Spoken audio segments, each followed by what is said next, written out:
Good morning, everyone. Welcome to the EasyPower Tuesday Refresher webinar series. My name is Jim Chastain. I'm an applications engineer here at EasyPower. And today's agenda includes answering the question, does selective coordination help or hurt Arcflash incident energy results? This is the focus of this series of webinars is to highlight features of the tools or features of a Arcflash study specifically that may not be covered in as much depth as we would like to in the course of day-to-day business. And so part of the focus is to bring to mind in the user community features that will help them do a better job and hopefully promote better safety with their clients and their facilities. So this is the first of several webinars that's going to focus on a specific element that wreaks havoc, if you will, in some studies. And there's different ways to address it. And so this is the focus and the purpose for this topic. We've got, as I mentioned, several lined up, one of which includes customized labels, which again is a solution or an offered solution to one of the problems that people find troublesome in trying to follow the rules, if you will, of Arcflash calculations. So keep that in mind, and I invite you to kind of seek out that webinar because it promises to be a good one. Well, in today's topic, we're going to be covering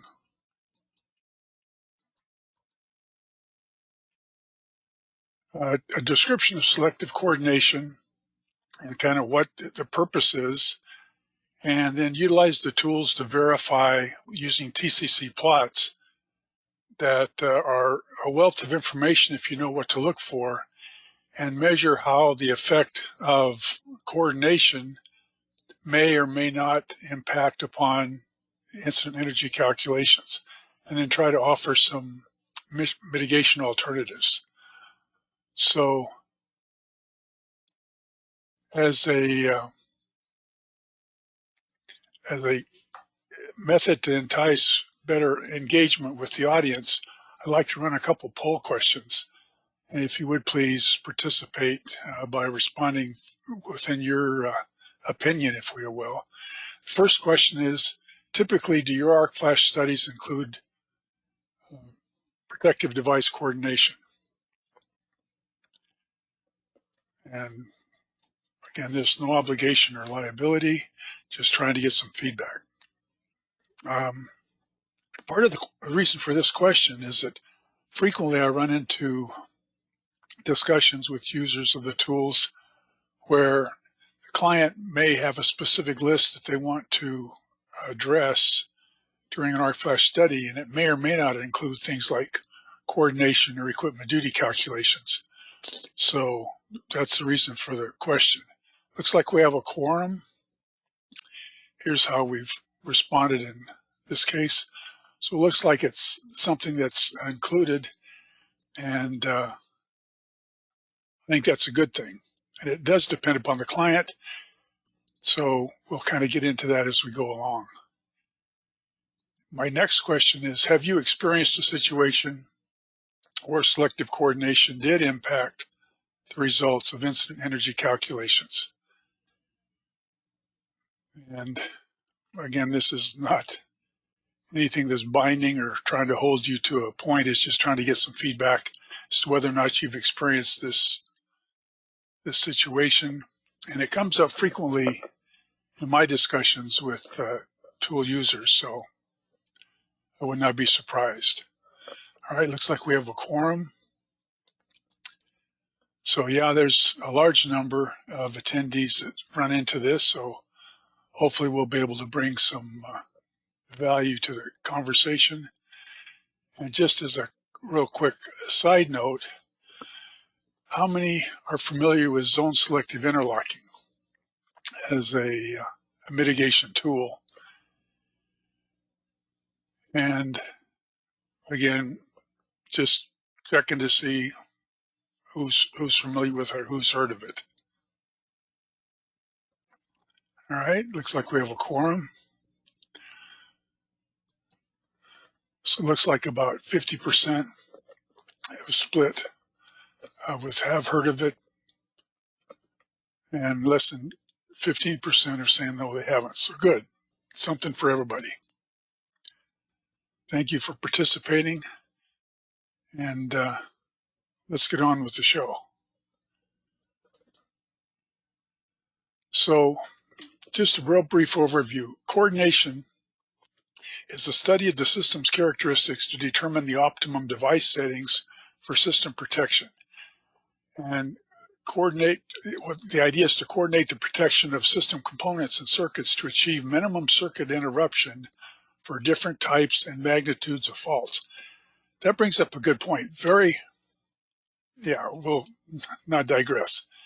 The point is, we usually talk in terms of the worst case fault, but there are certain facilities that may be hampered by less than the worst case, and the tools give us the ability to kind of look at that and talk about possibilities. So selective coordination is obtained when a minimum amount of equipment is removed from service for isolation of the fault or other abnormality. Now, often selective coordination will result in Arcflash incident, higher Arcflash incident energy. So spoiler alert, the answer is yes. Selective coordination very often will hurt Arcflash incident energy. Now, the coordination is usually done in conjunction with short circuit study. Again, the focus of the short circuit study is determine the worst case fault current. Ironically, coordination is not required by the National Electrical Code except for critical loads or emergency equipment. So it's not necessarily required as far as the National Electrical Code is concerned. The way it works in a typical radio system, we have 3 levels of protection: feeders, main breakers, and primary fusing.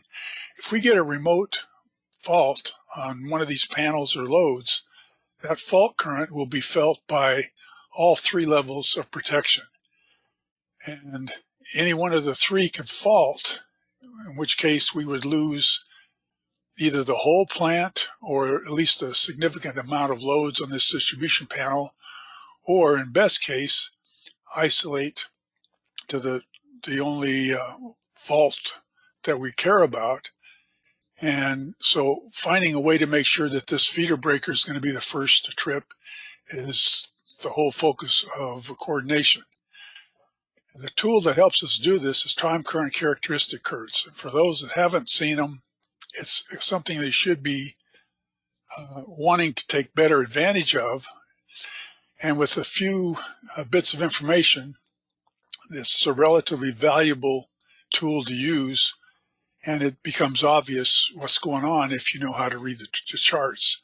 So first of all, these are a log-log scale, which we're not usually used to seeing, but that just means we can get a lot of information on a short amount of space.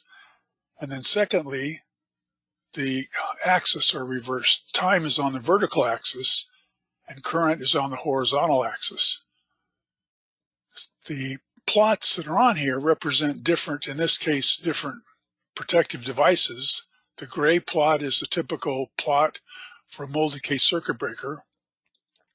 The blue color plot is a typical time current plot for low voltage power circuit breakers. And then the rust color is the typical inverse curve for a fuse. So the way this works is from the short circuit analysis, we'll get the maximum fault current predicted for a fault on this bus. And once we do that,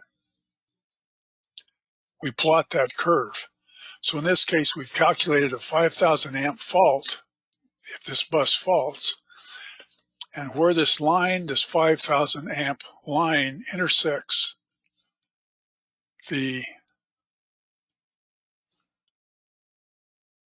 Now, just as a point of note, these are log, but it's times 10 in the 208 volt range, which is below the transformer. So when I plot a vertical line on the 5, it's 500 based on the scale, and then 10 times that for the current itself. So 5,000 amps is this vertical red line. Where it intersects the gray plot, that's the time it will take for that mold decay circuit breaker to trip. So it's approximately 20 milliseconds. And if that hasn't cleared the fault, then the next intersection, or if the mold decay circuit breaker doesn't work, the next protective device will clear when this red line crosses the upper blue boundary of the low voltage power circuit breaker, which looks like it's 300 milliseconds.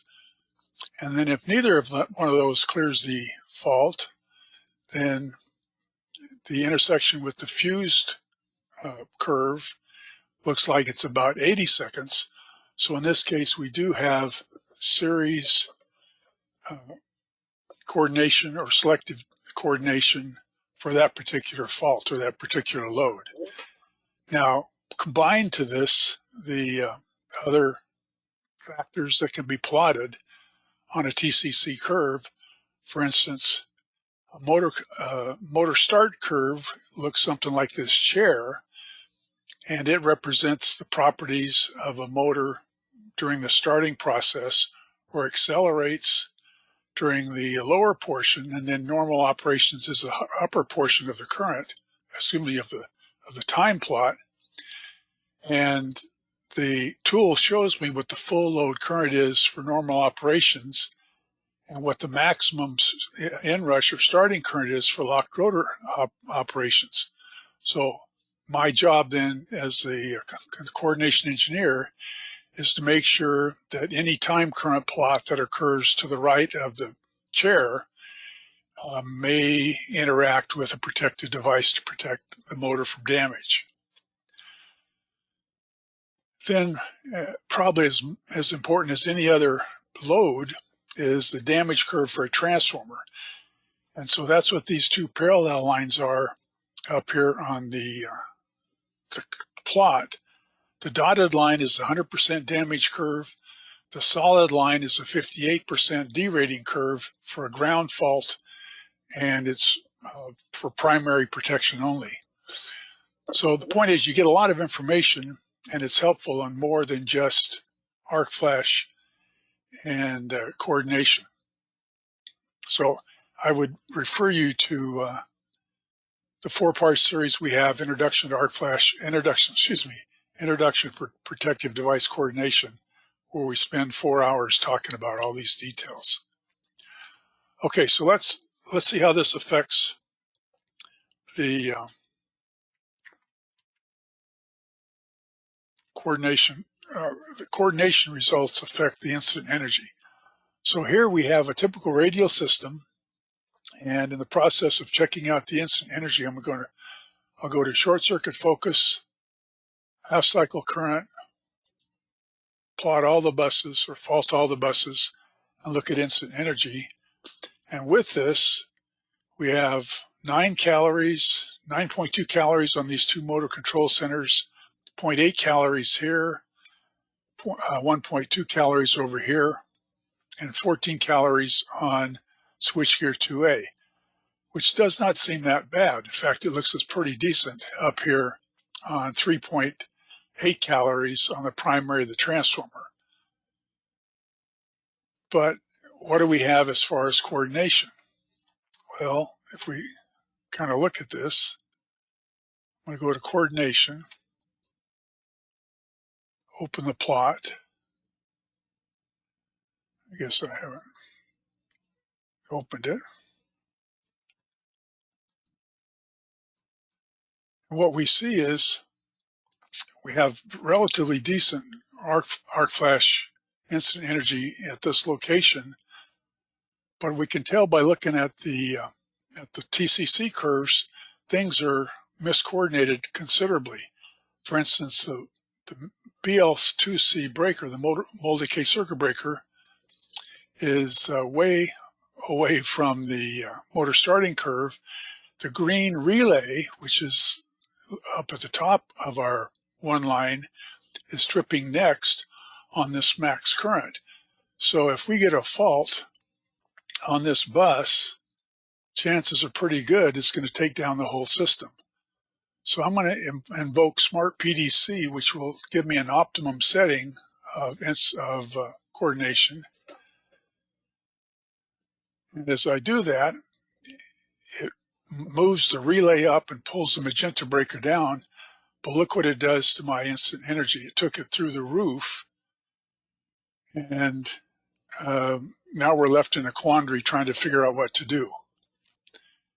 Part of the problem, now that we're depending on the switchgear 2A BL2A breaker for my protection of this bus, is that according to the IEEE instructions, we have to exclude this breaker if there's not an arc barrier or if it's not isolated from the main bus that it's trying to protect.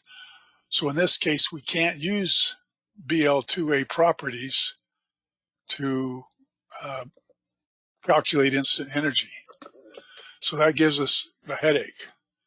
So first of all, we've answered the question. Coordination, which is a good thing in this case to protect the equipment, really has hampered us in terms of personnel protection, at least in our normal operations. So what are our options?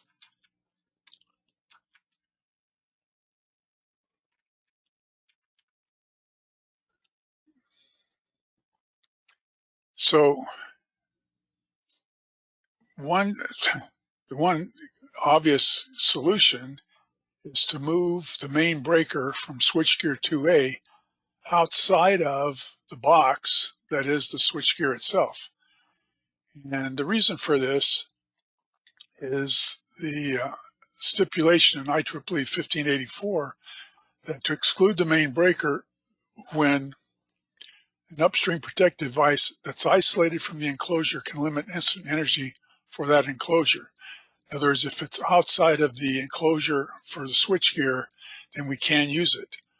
An arc flash in that enclosure could occur on the line side of the main overcurrent protective device, or the load side arcing fault could potentially escalate to a line side fault.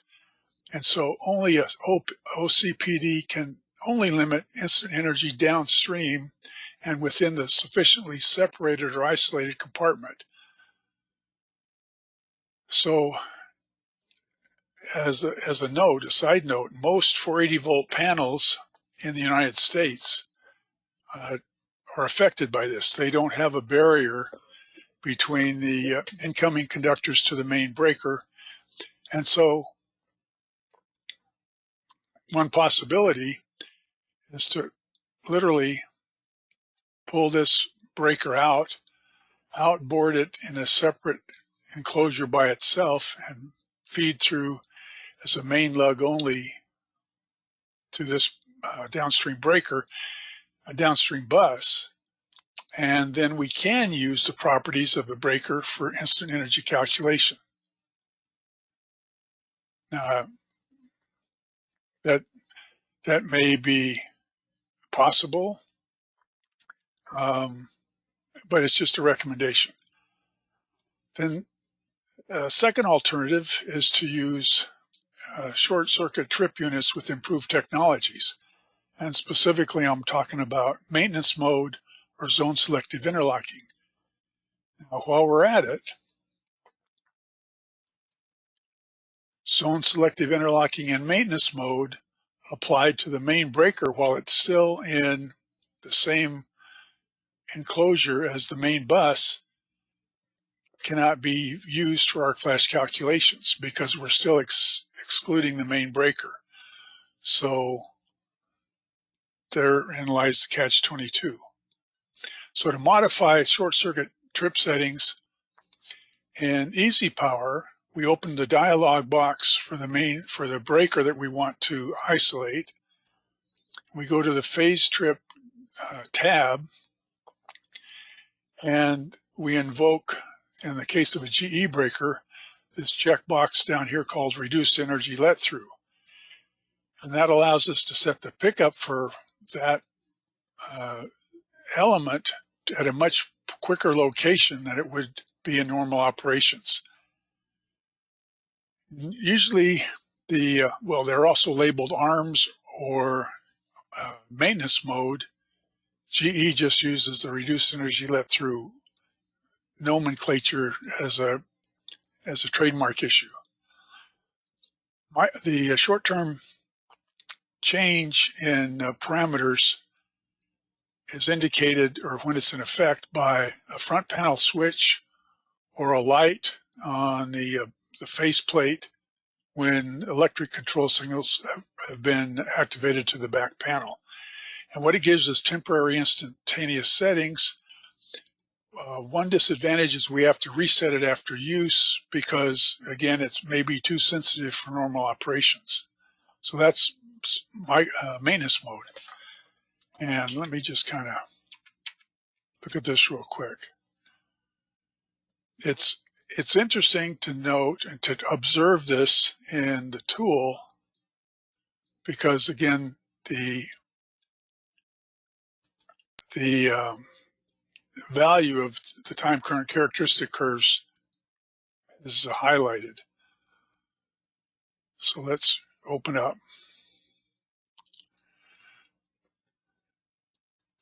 And again, it's important to note that this can't be applied. Well, it's ineffective if we're excluding the main breaker on a bus that we're calculating for.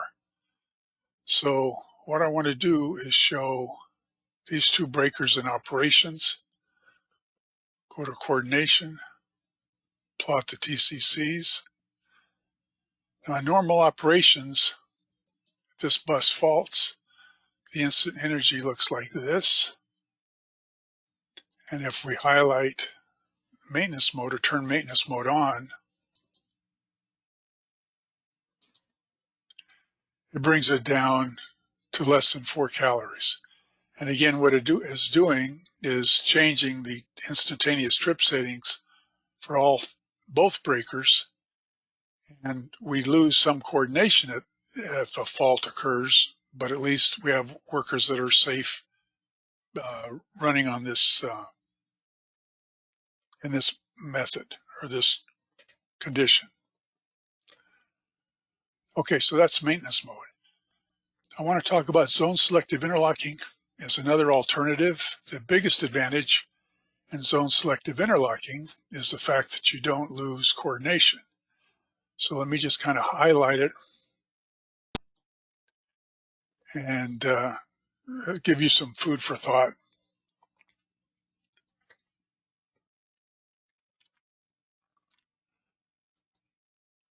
So with zone selective interlocking, you have a communication link, control signal that links each series protective device and presents a restraining signal. So when this breaker senses a fault, it sends a restraining signal to the upstream breakers saying, nope, I've got this one under control, don't trip. Whereas if the fault happens on this bus and this breaker doesn't trip, then the lack of the restraining signal will allow the upstream breaker to trip. So again, let's see how this works and show the advantage of the time current characteristic curves. Now in this case, and probably one of the bigger advantages of zone selective interlocking, and I'm going to look at these three breakers on the left, is we don't lose coordination. So if we plot the TCC curves, we see they're coordinated to start with. So if I get a fault on the downstream bus, so it's able to handle transients up to 1/10 of a second long without any interference or reaction from the protective devices. If I get a fault on the downstream bus, let's look at instant energy. So in normal operations, I have 6 calories, 15 calories, and 28 calories. If I get a fault on the downstream bus, Let's just fault the single bus. Oh, I'm going to turn maintenance zone selective interlocking on. If I turn it on,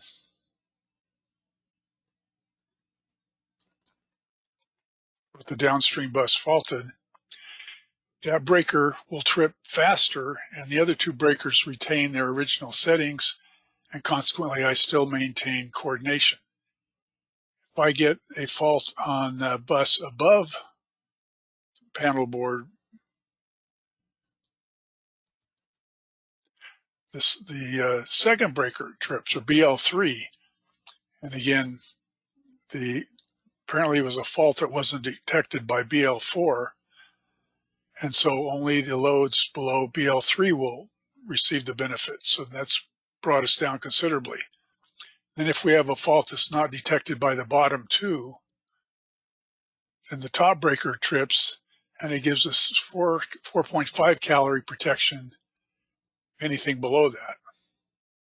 So it's a nice feature in that you can leave it on all the time and not worry about the loss of coordination and still have protective personnel protection if we have a fault in that area.